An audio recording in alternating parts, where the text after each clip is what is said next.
this is James with RogueDuelist TV. I recently posted my updated deck profile and combo tutorial on my version of a competitive hero deck. I had a lot of positive feedback from you guys on that video, and I want to provide you guys some more in-depth videos on how to play this competitive hero deck. So if you guys have not seen that deck profile and combo tutorial video, I highly recommend you go and see that first, because this video will make so much more sense if you've already seen that video. Now, one of the main things I want to go through is probably one of the most consistent issues for a typical hero deck, which is Nibiru. And I want to show you guys that this variant of playing heroes absolutely does not care about Nibiru. Now, it does change the end board a little bit, but you still can pull out a strong enough end board to where it does make it very challenging for your opponent. And I also want to show you why I choose to play a small quick launch engine inside of a hero deck. And I know that sounds ridiculous. I will go over the scenarios of getting Nibiru'd, also the scenarios if you have quick launch in hand while you're Nibiru'd, and also what to do if you get hand trapped by some of the other popular hand traps in the meta right now. Before I jump in, I recently launched RogueDuelistTrade.com. That is my website. If you guys want to find Yu-Gi-Oh product from me or merch on this channel or my second channel, which is Rogue Duelist Trade, you guys can find all of that on RogueDuelistTrade.com. All right, guys, without further ado, let's go through some hand trap scenarios. I would say this is likely the most popular opening hand that you'll have, because you're either going to be pulling E-Call, Stratos to Hero Lives, or Fireflint Lady and any of the cards that search you into Fireflint Lady. Now, you are likely to also summon Vion with Fireflint Lady as well, but for simplicity, we're going to go ahead and start here. We're going to go through scenarios if we get Nibiru. There's really 2 points that your opponent can Nibiru you,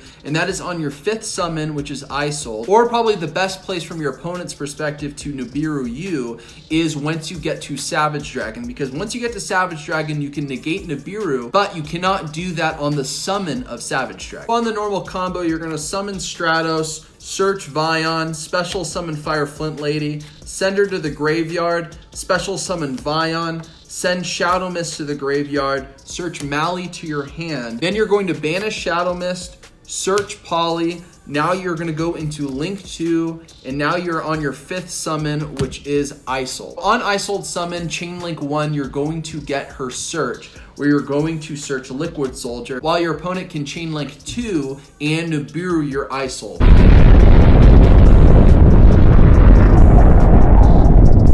Isold is now Nibiru'd, and we get our Nibiru token. Getting this additional resource is actually very helpful. So you're going to go ahead and activate Polymerization, send Liquid Soldier and Mali to the graveyard, special summon your Sunrise, search Miracle Fusion. Now you're going to go ahead and banish your Malicious, and you're going to special summon Malicious, go into a Link 2, and now you're going to go into Cross Sheep. Now you're going to go ahead and activate Miracle Fusion, send Vion and Liquid Soldier to the banish zone, special summon Sunrise, and now you are able to special summon Stratos with Cross Sheep's effect. On Stratos' summon, you're going to add Plasma to your hand. Now from here, you can go into a rank 7, which is Draco Sack, send a material to the graveyard, special summon 2 tokens, and then you can go ahead and tribute into your Plasma, and then from here, you can go ahead into your Link 2, go into Predaplant Verde Anaconda, go ahead and send Red Eyes Fusion to the graveyard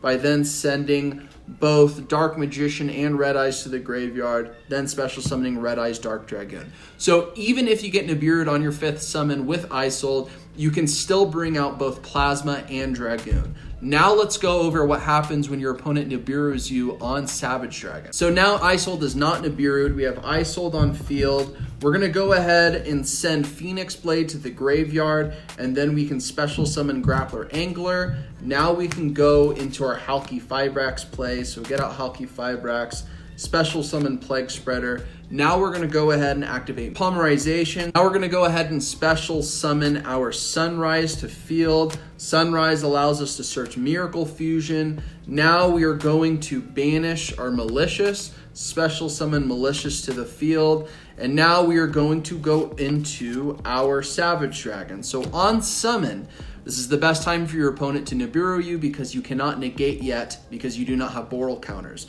So now your opponent can go ahead and Nibiru you right here.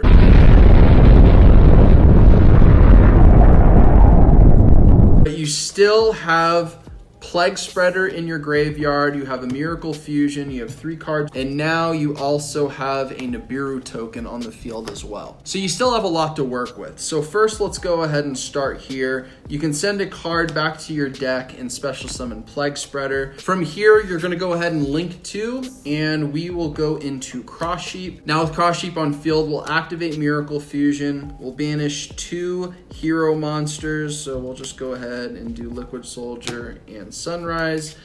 And then we can special summon Sunrise to field. As Sunrise hits the field, Cross Sheep effect activates. We can now special summon Stratos to field. Now from here, we are gonna go ahead and add a Dusted Gold to our hand for our next turn, depending on what our opponent does. Then from here, we just go into Link 2, get out Predator Plant Verde Anaconda. Now we'll send Red Eyes Fusion by then sending Dark Magician Red Eyes to the graveyard, and then we'll special summon our Dragoons. With Sunrise on the field, all cards on the field go up by 400 attack, so Dragoons at 3,400. We have a Dusted Gold in our hand for our next play if we want to go into Malicious Bane, if our opponent can disrupt our board on their turn. And we can also go ahead and add Phoenix Blade to our hand by banishing 2 random warrior monsters from our graveyard. So now we have discard fodder for our Dragoon. We also have 2 random cards in our hands, which actually can mean a lot depending on what they are. Now guys, one reason why I like to play this card, which is Quick Launch, is because it gets you an additional resource on the board, as I said, and I choose to bring out Rocket Synchron, so this is a level 1 tuner monster. One of the main reasons why I play this is to be able to play better through my opponent's hand traps versus trying to have ways to negate or stop a particular hand trap. Quick Launch, in my perspective, is more versatile because really one of the big hindrances in this deck is if your opponent stops you from being able to get additional resources on board.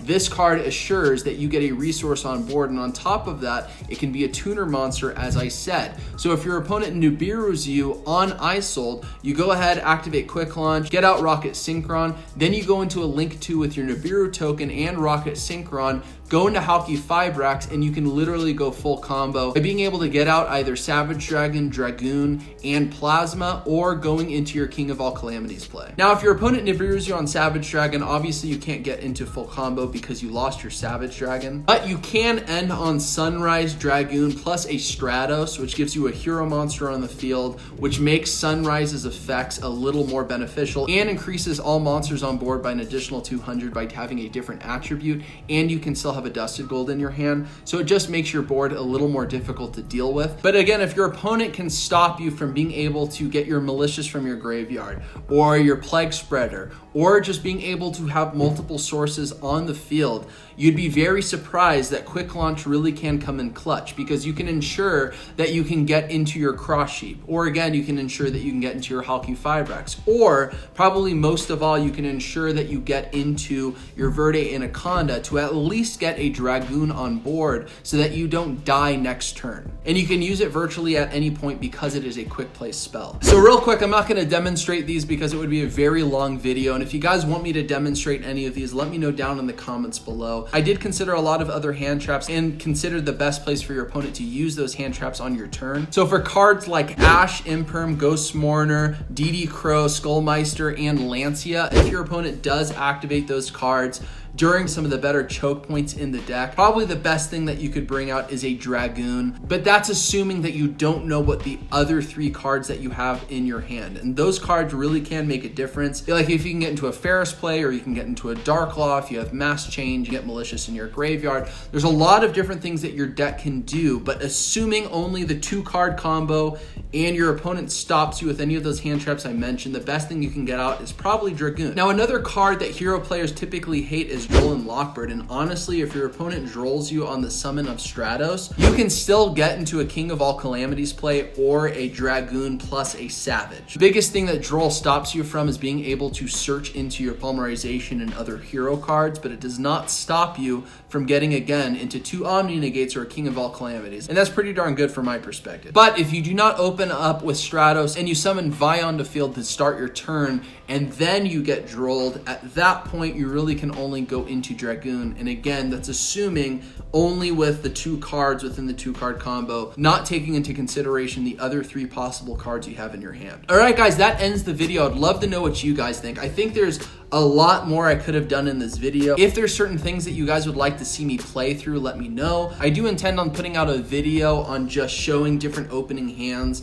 and just my thoughts of what to do with each of those opening hands. I'll have that posted hopefully within the next few days or by the next week. But guys, if you enjoyed this video and like content on deck profiles, combo tutorials, and especially Yu-Gi-Oh skits, stop right now and subscribe to this channel and hit the notification bell so you don't miss any videos from me. And if you guys enjoyed this video and want to help grow this channel, in order to help the YouTube algorithm, stop right now and like this video. Guys, I appreciate you stopping by, and I'll see you on the next video on RogueDuelist TV.